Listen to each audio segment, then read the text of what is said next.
André Rieu, violon à la main, entraîne le monde entier dans une valse envoûtante.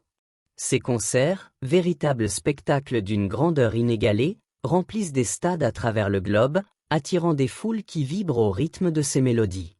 Ses albums se vendent par millions, surpassant même les légendes de la musique classique comme Mozart ou Beethoven.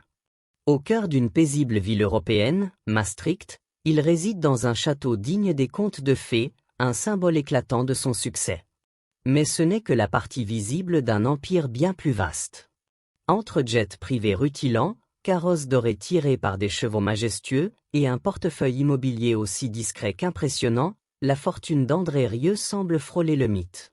Comment cet homme, armé d'un simple violon, a-t-il bâti un royaume aussi colossal, une note à la fois? Son histoire, tissée de talents bruts, de visions audacieuses et de risques calculés, révèle un parcours où chaque valse est une étape vers un empire monumental.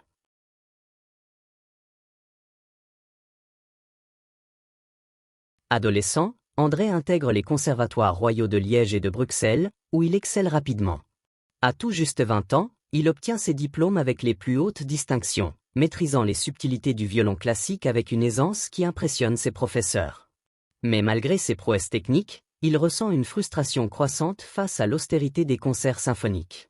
Les salles silencieuses, les spectateurs figés dans une révérence presque religieuse, l'atmosphère guindée, tout cela lui semble éloigné de l'essence même de la musique. Pour André, la musique doit vibrer, émouvoir, rassembler. Il rêve de briser les chaînes du classicisme rigide pour offrir au public une expérience vivante, joyeuse et universelle. Inspiré par l'élégance intemporelle des valses viennoises, la nostalgie des mélodies classiques et l'énergie des grands spectacles, André imagine une nouvelle approche. Là où d'autres se contentent de respecter les traditions séculaires, il voit une opportunité, rendre la musique classique accessible à tous, captivante par son spectacle et, contre toute attente, commercialement viable. Cette vision, à la fois audacieuse et révolutionnaire, deviendra le socle de son empire, transformant un art souvent perçu comme élitiste en un phénomène mondial qui touche les cœurs de millions de personnes.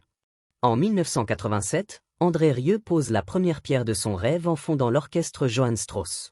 Avec seulement une douzaine de musiciens, il débute modestement, se produisant dans des salles intimistes à travers les Pays-Bas. Mais dès les premiers concerts, son approche bouleverse les conventions du monde classique. Contrairement aux orchestres traditionnels, où la solennité est de mise, ces musiciens sourient, bougent avec grâce et interagissent avec le public. Les concerts deviennent des célébrations vibrantes, où l'émotion et la joie priment sur la révérence. Cette énergie, presque électrique, crée une connexion unique avec les spectateurs, attirant un public nouveau, souvent étranger aux salles de concert classiques. Chaque représentation est une expérience sensorielle. Les musiciens, vêtus de costumes élégants, dansent légèrement au rythme des valses, tandis qu'André, au centre de la scène, dirige avec un charisme magnétique. Les spectateurs, habitués à la rigidité des concerts traditionnels, sont transportés par cette approche novatrice. Des rires fusent, des applaudissements spontanés éclatent, et l'atmosphère devient celle d'une fête grandiose. Cette rupture avec les conventions attire l'attention, et bientôt, les petites salles se remplissent de fans enthousiastes, avides de découvrir cette nouvelle manière de vivre la musique classique. Le véritable tournant survient en 1995, lorsqu'André prend une décision d'une audace sans précédent. Convaincu que la musique classique peut conquérir les masses, il investit toutes ses économies, une somme colossale à 6 chiffres, dans une publicité télévisée d'1 minute. Diffusée à la mi-temps de la finale de la Ligue des Champions entre l'Ajax Amsterdam et le Bayern Munich, un événement suivi par des millions de téléspectateurs, cette annonce marque un point de bascule. André y interprète la valse numéro 2 de Shostakovich avec une passion brute, dans une mise en scène cinématographique qui mêle élégance et émotion. Les images, soigneusement orchestrées, captent l'essence de son art, un violon qui chante, un orchestre qui vit, et un public transporté. Le pari est un triomphe retentissant. Dès le lendemain matin, 50 000 exemplaires de son album s'écoulent, un exploit qui propulse André Rieu au rang de célébrité, non seulement aux Pays-Bas, mais à travers toute l'Europe. Ce succès révèle une vérité puissante. La musique classique, lorsqu'elle est présentée avec une histoire captivante, une émotion sincère et une identité visuelle forte, peut rivaliser avec les productions pop les plus populaires. André comprend alors que son rôle ne se limite pas à celui de musicien. Il devient metteur en scène, entrepreneur et storyteller, prenant les rênes de sa carrière avec une détermination sans faille. Pour concrétiser cette vision, il fonde André Rieu Productions, une entreprise qui, au fil des décennies, emploiera des centaines de personnes. De l'écriture des arrangements musicaux à la conception des costumes, en passant par la production des albums et la distribution des DVD, tout est géré en interne. Cette intégration verticale lui assure un contrôle total, tant sur la qualité artistique que sur les finances. Chaque détail, des partitions aux éclairages, est soigneusement pensé pour refléter sa vision, transformer la musique classique en un spectacle universel, capable de toucher les cœurs du monde entier. La vision d'André Rieu dépasse les frontières de l'Europe. Conscient que la musique classique peut parler à tous, il adapte ses spectacles aux sensibilités culturelles de chaque pays, une stratégie qui amplifie son succès à l'échelle mondiale. En France, il revisite des mélodies romantiques comme celle de Roméo et Juliette, capturant l'âme passionnée du public français. Aux États-Unis, il transforme des chansons emblématiques, comme My Yacht Will Go On de Titanic, en valses envoûtantes qui résonnent avec les amateurs de cinéma. Au Brésil et au Mexique, il intègre des airs locaux, réorchestrés avec sa touche unique, conquérant ainsi de nouveaux publics avec des mélodies qui parlent à leur cœur. Cette capacité à s'adapter au goût de chaque culture fait de lui un phénomène global. Dès les années 2000, André donne plus de 100 concerts par an, remplissant des stades et des arènes autrefois réservés aux stars du rock. Ces spectacles ne sont pas de simples concerts, ce sont des expériences immersives, mêlant virtuosité musicale, théâtre, humour, jeux de lumière et costumes somptueux. Les scènes, souvent inspirées de châteaux impériaux ou de cours viennoises, transportent le public dans un autre monde où le temps semble suspendu. Avec plus de 40 millions d'albums et de DVD vendus, André Rieu devient l'artiste classique le plus rentable de l'histoire, accumulant disques d'or et de platine à un rythme inégalé. Chaque concert est une célébration de la musique et de l'émotion. À Sydney, il charme le public avec une version réorchestrée de Waltzing Matilda, tandis qu'à Tokyo, il intègre des mélodies traditionnelles japonaises, suscitant des ovations interminables. À Johannesburg, il rend hommage à la richesse musicale africaine, mêlant des rythmes locaux à ses valses emblématiques. Ces adaptations ne sont pas de simples gimmicks, elles reflètent la conviction profonde d'André que la musique classique est un langage universel, capable de transcender les cultures et les générations. Si André Rieu est une icône mondiale, Maastricht reste le centre névralgique de son univers.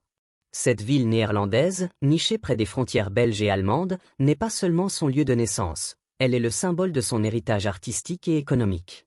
À Maastricht, André n'est pas qu'une célébrité, il est une institution culturelle, un pilier de la communauté, presque une figure légendaire dont l'influence se ressent dans chaque coin de rue. En 1994, André concrétise un rêve d'enfant en achetant un château du XVe siècle, situé à la périphérie de Maastricht. Ce manoir, avec ses 27 pièces, ses tapisseries historiques et ses jardins impeccables, devient bien plus qu'une résidence. C'est une déclaration de son ambition et de son amour pour l'élégance. La rénovation, qui aurait coûté plusieurs millions d'euros, transforme la propriété en un chef-d'œuvre architectural. Les plafonds voûtés, ornés de fresques restaurées, les lustres scintillants et les décors inspirés de la musique font du château un musée vivant, un sanctuaire dédié à l'art et à la beauté. Mais André ne garde pas ce trésor pour lui seul. Lors de ses concerts d'été sur la place Vrijthof, il ouvre partiellement son château au public. Pour 859 €, les fans peuvent s'offrir un forfait exclusif incluant une nuit dans un hôtel 5 étoiles, une place au premier rang et une visite guidée du rez-de-chaussée du château, menée par son fils Pierre. Ces visites, agrémentées d'œuvres peintes par son autre fils, Marc, offrent un aperçu intime de l'univers de Rieu. Comme le dit Pierre, les gens ne veulent pas seulement voir un concert, ils veulent plonger dans notre monde. Ces forfaits, véritables expériences VIP, se vendent des mois à l'avance, preuve de l'attrait magnétique d'André Rieu. Au-delà du château, André a bâti un empire immobilier discret mais impressionnant. Selon des rapports, il posséderait des centaines de propriétés à Maastricht, des maisons modestes aux immeubles de prestige, générant des revenus passifs grâce à la location ou à la revente après rénovation. Une maison achetée pour 195 000 € aurait ainsi été revendue pour près d'1 million après une transformation complète, un exemple parmi tant d'autres de son flair pour les affaires. Ce modèle, acheter, embellir, rentabiliser, reflète la philosophie d'André, sublimer ce qui est ordinaire pour en faire quelque chose d'extraordinaire, que ce soit une mélodie ou une propriété. Chaque été, lorsqu'André revient à Maastricht pour ses concerts, la ville se métamorphose en une célébration vibrante. Les boutiques s'ornent de produits dérivés à son effigie, mugs commémoratifs, écharpes élégantes, figurines en porcelaine, et même des silhouettes grandeur nature du maestro. Les restaurants proposent des menus spéciaux, inspirés de ses plats préférés ou de l'ambiance de ses valses. Les hôtels affichent complets des semaines à l'avance, accueillant des fans venus d'Allemagne, du Royaume-Uni, voire du Japon.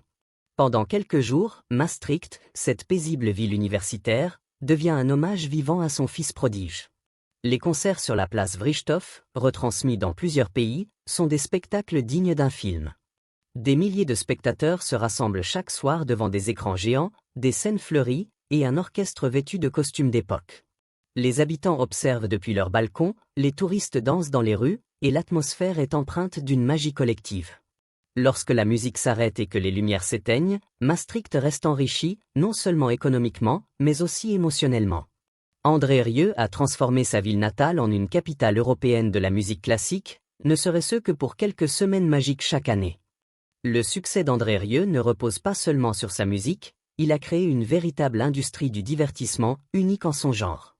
Ses concerts transcendent les limites de la musique classique pour devenir des spectacles grandioses, mêlant l'intimité d'un récital de chambre à l'ampleur d'une production de Broadway et l'énergie d'une tournée rock.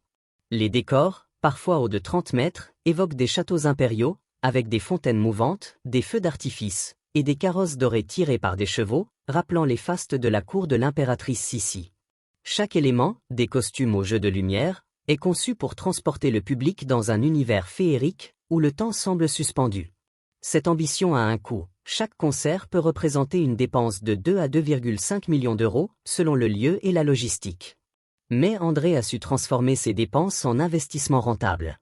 André Rieu Productions, basé à Maastricht, emploie plus de 120 personnes à temps plein, incluant 60 musiciens, des costumiers, des ingénieurs du son et de l'éclairage, des planificateurs de tournée, des spécialistes du marketing, et même des professionnels de la petite enfance pour gérer une crèche interne pour les familles en tournée. L'entreprise possède un entrepôt géant pour les décors, un atelier de costumes sur mesure, et un studio d'enregistrement ultramoderne, l'un des plus grands d'Europe. Cette autonomie permet à André de contourner les intermédiaires, augmentant ses marges bénéficiaires. Alors que la plupart des artistes touchent 8 à 10% des ventes d'albums, André en perçoit jusqu'à 25%, un exploit dans l'industrie musicale. Le merchandising est une autre facette de son empire. À chaque concert, les stands débordent de produits dérivés. Programmes de concert à 10 €, t-shirts officiels à 25 €, mugs, écharpes, DVD, sacs, et même figurines en porcelaine à l'effigie du maestro. En 2015, cette division générait déjà plus d'1 million d'euros par an, un chiffre en constante croissance avec l'expansion mondiale de ses tournées. Les fans, souvent des seniors en quête de nostalgie, dépensent sans compter. Une anecdote raconte qu'une spectatrice à Atlantic City aurait dépensé plus de 150 € en une soirée, achetant des souvenirs pour elle-même et sa famille. Ses fans, souvent âgés de 60 ans et plus, considèrent chaque concert comme un pèlerinage émotionnel, un rituel qui ravive leur jeunesse, leur romantisme et leur nostalgie. André Rieu ne cache pas son goût pour le luxe, mais chaque élément de son style de vie sert une fonction artistique ou émotionnelle. Son violon Stradivarius, fabriqué en 1732 et estimé entre 2 et 3 millions d'euros, est bien plus qu'un instrument, c'est une extension de son âme, un artefact sacré. Il voyage toujours avec lui, souvent à portée de main, et un employé est chargé de sa sécurité en permanence. Sa collection de violons, qui compte une centaine d'instruments, inclut des pièces historiques et sur mesure, chacune choisie pour sa tonalité unique. Avant chaque concert, André s'isole dans sa loge pour un rituel intime, il sélectionne le violon qui correspond à l'humeur de la soirée, un moment de connexion profonde avec son art. Son souci du détail est légendaire. Des assistants veillent à ce que chaque aspect de ses concerts, des costumes aux éclairages, soit parfait. Lors des tournées, son équipe voyage comme une cour royale, avec 5 bus de luxe, 8 semi-remorques, et des jets privés pour transporter les musiciens, le personnel, les décors somptueux, les instruments et les portants de costumes. Dans certains cas, les gradins des stades doivent être démontés pour accueillir sa scène mobile, conçue pour ressembler à une cour impériale. Ces installations, qui peuvent prendre plusieurs jours, sont réalisées avec une précision quasi militaire. Chaque rideau, chaque lustre, chaque rambarde des faux balcons répond aux standards d'André, non seulement pour des raisons de sécurité, mais pour créer une atmosphère magique. Même ses loges reflètent cette quête de perfection. Aménagées avec des humidificateurs pour préserver ses violons et des mélanges de thé pour protéger sa voix, elles sont conçues pour garantir son confort et celui de son équipe. Sa garde-robe personnelle, confectionnée sur mesure par des stylistes de son atelier, est pensée pour maximiser l'impact visuel sous les projecteurs. Pourtant, ce luxe n'est pas une fin en soi. Chaque euro dépensé sert à créer une expérience inoubliable pour son public. Les carrosses, les lustres, les costumes, tout est conçu pour plonger les spectateurs dans un monde de rêve où la nostalgie et le romantisme prennent vie. Malgré son éclat, André Rieu n'a pas été épargné par les épreuves. Il y a quelques années, une production trop ambitieuse a conduit à un revers financier dévastateur. Une mise en scène grandiose, nécessitant une reconstruction massive et plusieurs jours de retard, a transformé un projet prometteur en cauchemar logistique. À un moment donné, André a admis que ce risque avait failli coûter son entreprise. Mais fidèle à sa nature, il a su s'adapter. Plutôt que de réduire ses ambitions, il a optimisé ses processus, réduisant le temps d'installation de 5 jours à seulement 2 et repensant ses décors pour les rendre plus transportables. Plus troublante encore fut une rumeur impliquant des mineurs, une ombre qui a plané sur son image publique. Bien que cette affaire n'ait jamais abouti à des conséquences juridiques concrètes, elle a révélé les limites de l'immunité que procure la célébrité. Pour une marque aussi méticuleusement construite, la moindre fissure dans l'armure résonne d'autant plus fort. Pourtant, la force d'André réside dans sa transparence et sa résilience. Il assume sa dualité d'artiste et d'entrepreneur, déclarant dans un entretien à Libération, « On me demande souvent si je suis davantage homme d'affaires ou musicien. La vérité, c'est que je suis les deux. » Cette franchise, alliée à son talent, lui permet de continuer à créer, à tourner, et à rêver toujours plus grand. Il plaisante même en disant qu'il jouerait un concert au pôle Nord si le prix était bon, et au vu de tout ce qu'il a accompli, personne ne doute qu'il en serait capable. Son empire, bâti sur des décennies de travail acharné, continue de croître, porté par une vision qui transcende les frontières et les générations. André Rieu n'est pas seulement un musicien, il est un architecte d'émotion, un bâtisseur de rêves, un innovateur qui a redéfini la musique classique pour le XXIe siècle. À travers ses concerts, ses albums et son empire économique, il a prouvé que l'art peut être à la fois universel et rentable, intime et grandiose. À Maastricht, il a transformé une ville paisible en un centre culturel vibrant. Dans le monde entier, il a donné à des millions de personnes une raison de danser, de rêver et de se reconnecter à la magie de la musique. Son héritage va au-delà des chiffres ou les millions d'albums vendus, les stades remplis, les propriétés acquises. Il réside dans les larmes d'émotion d'un spectateur à Lisbonne, dans les rires d'une famille à Buenos Aires, dans les souvenirs d'une soirée inoubliable à Maastricht. André Rieu a montré que la musique, lorsqu'elle est portée par une vision et une passion sans limite, peut changer le monde, une valse à la fois. Si vous avez été captivé par ce voyage dans l'univers d'André Rieu, prenez un moment pour liker, partager et vous abonner pour ne rien manquer de nos prochaines histoires. Et dites-nous, si vous aviez l'opportunité de franchir les portes du château d'André Rieu, quelles questions lui poseriez-vous? Laissez vos pensées en commentaire et rejoignez la communauté des passionnés de musique et de rêves grandioses.